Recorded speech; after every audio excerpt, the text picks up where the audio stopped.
Thank you for being here.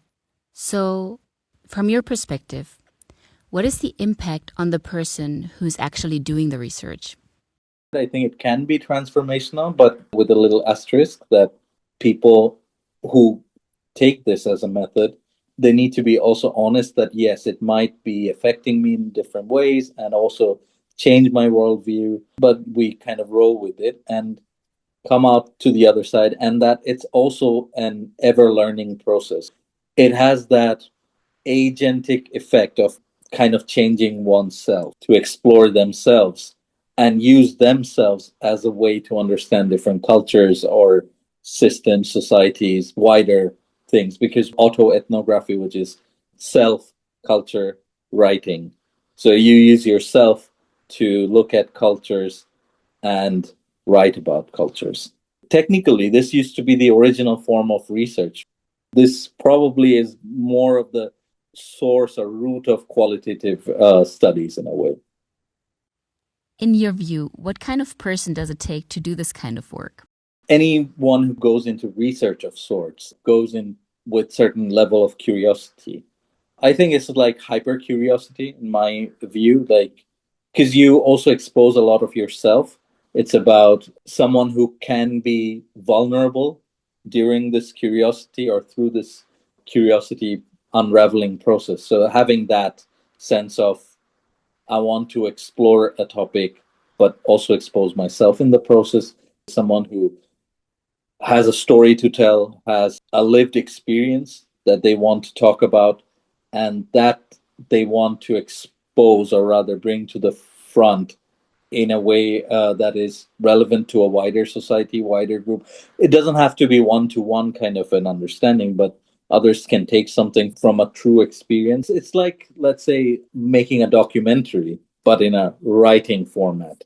Because there's storytelling involved, there's a lot of depth involved, there's vulnerabilities involved, and talking about it in a meaningful way for a wider audience.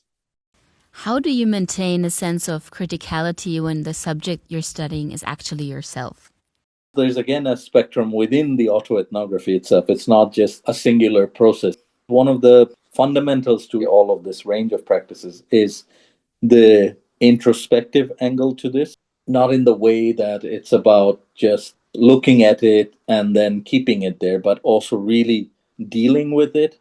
So being critical and then playing with it, and also knowing that this answer might change 3 months from now, 6 months from 6 years from now, and that this is an evolving process and it's not a finality of it. Being critical of the self. Autoethnography gets criticized for its lack of structure in a way. But the second one is the bias. There's this narcissistic angle to that.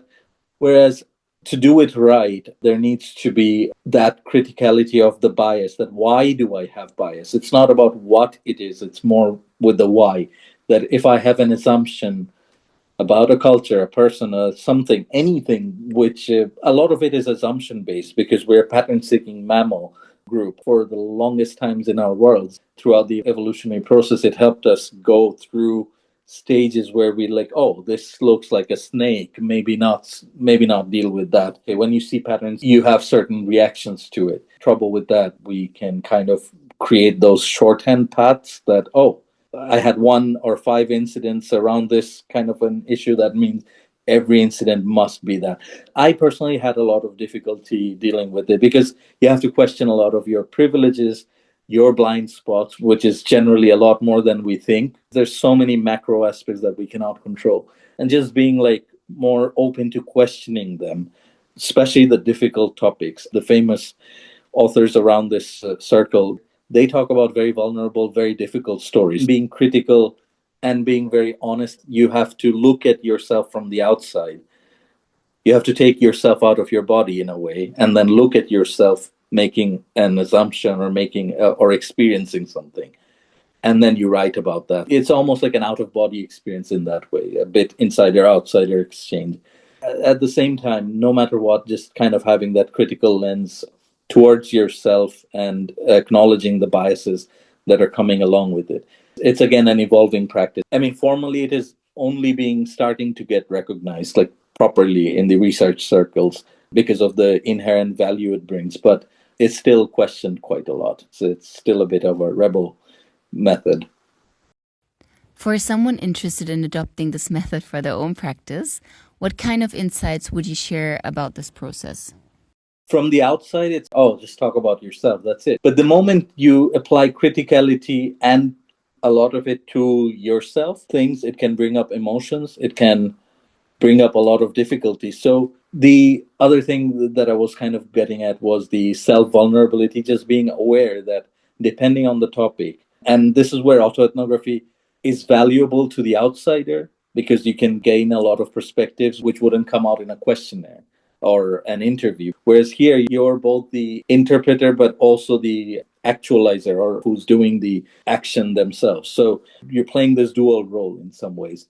So there's a lot of awareness that needs to be had that, okay, going in, how much am I exposing myself, my mental state, and all of that. The ethno part is that there's that wider perspective here. So if you're talking about someone living with a family member who has dementia, the idea is to bring out the realities of that life and how that life is like.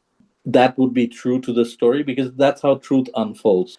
If you look at, let's say, something happening on the street, they're not trying to vilify someone, or someone's not. So it's not an act, it's not theater, it's as it unfolds. And that's the reality of it. I think that principle applies here as well, that you're not staging a story, but you're kind of trying to bring out the reality of it. You're bringing out the truth and not your assumption or perspective or opinion.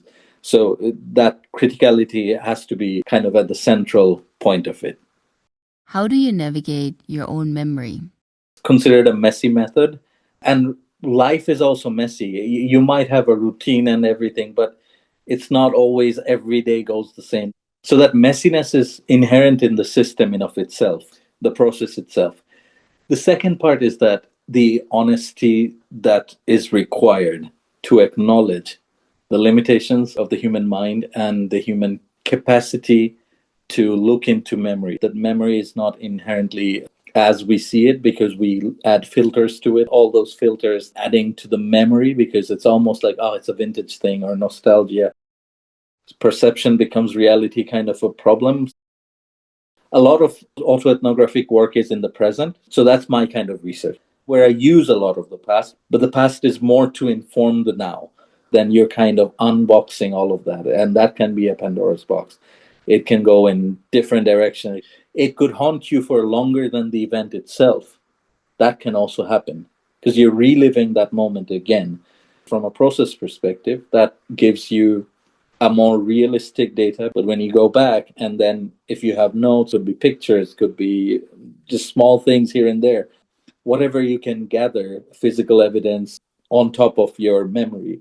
But then just being aware that whether I am adding to the story for more spice, or is it really that happens? It also is benchmarked against where we are in life when we're writing the story. If we're in a very disturbed, anxious place, if we're not ready to write this, when someone's undertaking such a research, I think it's wise to also realize that, wait, am I in that state to now reflect on this? Is autoethnography maybe a form of resistance against history written about us rather than by us? I think the auto gives it that kind of agency already to claim a lot more of it, having a voice. It's not just your own voice, you're giving voice to the voiceless in some ways, because there's that ethno part of it. It is a decolonial process. It brings out things which we cannot see in very standard research processes. And Margaret Mead talks about this. What people say, what they do, and what they say they do are entirely different things. And it's not even like a lie, it's just how humans operate. Because we come from structures, the way societies, traditions, and cultures are designed, there is some normative narratives around it. There are certain rules, certain unwritten rules, unspoken rules that are expected or unsaid, and you have to kind of go through it. And that also shapes us. What autoethnography allows is that voice, even though within the structure, I couldn't speak of this, or how the political system, how my beliefs, religion, cultural traditions, and whatnot that shaped me. But this is who I am. you can slowly start to claim your stance, claim yourself, but it's like a first step away from the structured, ordained way of living, and not buy into those wider narratives. Autoethnography is that one window where you can be more of yourself, kind of rewrite your own narrative, break the patterns, and reflect why something is happening. The why becomes very important in this as well, to rewrite this story. It can be a form of resistance. This is one way to bring out individual stories, and the collection can actually give a wider picture of this is what the actual or more closer representation of the reality is, rather than something that was observed externally by someone or a group. We write project reports as we're objective observers. In a precarious field like the arts, where limited resources create friction, what can autoethnography teach us about reporting on internal realities?